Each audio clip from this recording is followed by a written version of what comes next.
여러분 오늘도 안녕하십시오. 이신건입니다. 반갑습니다. 오늘도 위대한 신학자 칼바르트의 교회 교약을 한 권으로 압축한 오토베브에 져서 칼바르트의 교회 교약을 차례로 요약해 드립니다. 바르트의 교회 교약 1권의 1 하나님의 말씀과 교약인데요. 오토베브의 책에서는 14쪽부터 17쪽입니다. 이로써 바르트는 제1장의 주제 교약의 기준으로서 하나님의 말씀을 다룬다. 여기서 먼저 생각해야 할 것은 하나님의 말씀이 우리에게 말해지는 세 가지 형태에 관한 명제다.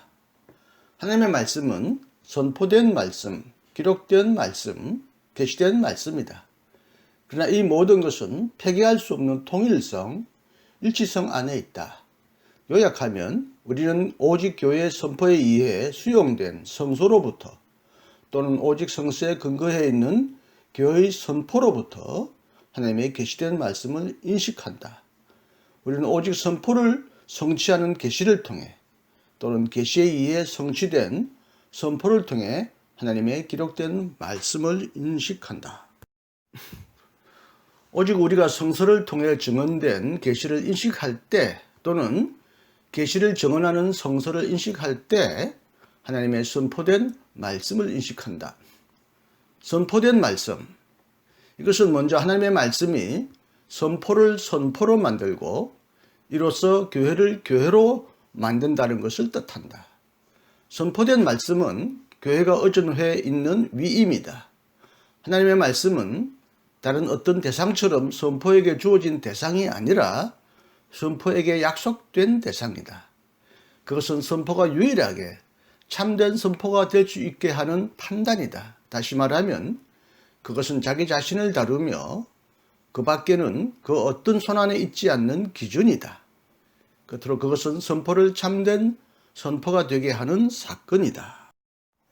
다시 말하면 만약 우리에게 하나님에 관한 인간의 말이 처음부터 그리고 결정적으로 하나님 자신의 말씀이라면 그것은 계시와 신앙의 기적이다. 그러나 이것은 예컨대 인간의 선포가 특히 열정적이고 특히 감동적이거나 특히 자신 앞에서 감동을 받아 이루어질 때 선포가 하나님의 말씀이 된다는 뜻이 아니라 거꾸로 하나님의 말씀은 선포된 말씀이라는 뜻이다. 여기서 인간의 말은 확실히 책임적이고 오류가 있는 인간의 말이다. 그러나 인간의 말은 예수 그리스도의 전권적인 대리직에 힘입어 참으로 대리하면서 등장한다. 로마 가톨릭 교회는 이 대리직을 그리스도의 통치가 교회의 통치와 동일한 것이 되는 것으로 이해했다. 그러나 이로써 선포가 비인간적인 것으로 변했다. 다시 말하면 선포가 겉으로 보기에 인간적으로 논박할 수 있고 변명할 수 있고 능가할 수 있고 그래서 이용할 수 있는 행위를 의미할 수 있는 하나의 영역 안으로 밀려났다. 따라서 여기서는 자신의 교회에 대한 그리스도의 통치가 구체적인 영역을 상실해버렸고 여기서는 그리스도가 어떻게 참으로 여전히 독자적인 주체, 페르존으로서 통치하는 분인지를 더는 인식할 수 없다. 기록된 말씀, 선포에서 나오는 하나님의 말씀은 이미 말해졌고 이미 일어났다. 그리고 교회의 선포의 대리직은 오직 그 구체적인 형태에서 개성일 때, 다시 말해 교회의 선포에서 사도적 증언이 일어날 때 진정한 것일 수 있고 자신의 주이신 타자 안에 세워진다. 그러나 이 증언은 경전, 카논 안에서 우리에게 다가온다. 물론 사도적 증언이 바로 문서로 되어 있다는 사실은 결정적이다. 바로 이 문서적 성격 안에서 사도적 증언은 교회와 마주 서 있다. 이와는 반대로 구두 전승은 항상 단지 의존적인 의미만을 가질 수 있다. 왜냐하면 기록되지 않은 전승 안에서 교회는 들려오는 말을 듣지 못했고 자기 자신과의 대화에 사로잡혀 있기 때문이다.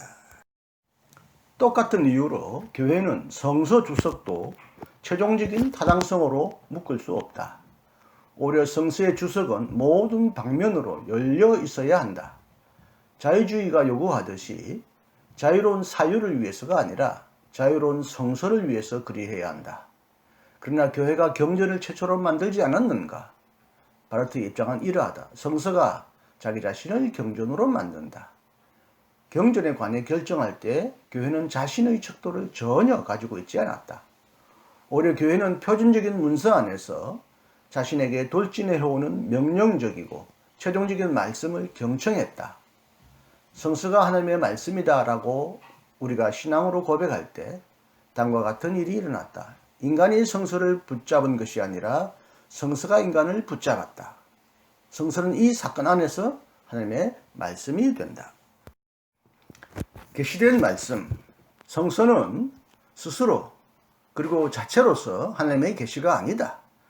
오히려 성서는 교회가 하나님의 계시를 회상하고 미래의 계시에 대한 기대로 부름받고 바로 그래서 선포하도록 요구와 능력과 인도를 받는 구체적인 수단이다.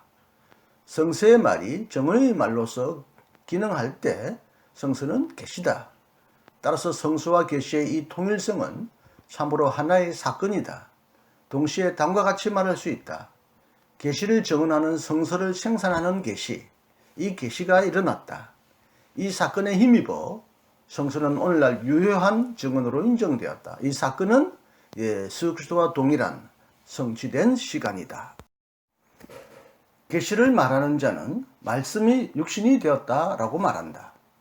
이것을 말하는 자는 한 가지 사건에 관해 말한다.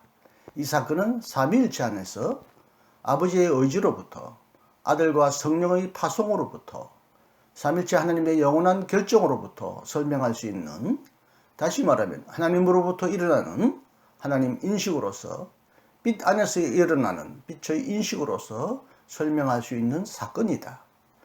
하나님의 말씀은 세 가지 형태로 우리에게 다가온다.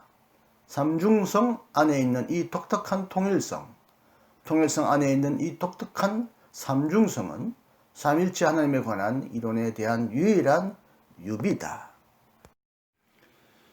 경청해 주셔서 감사합니다.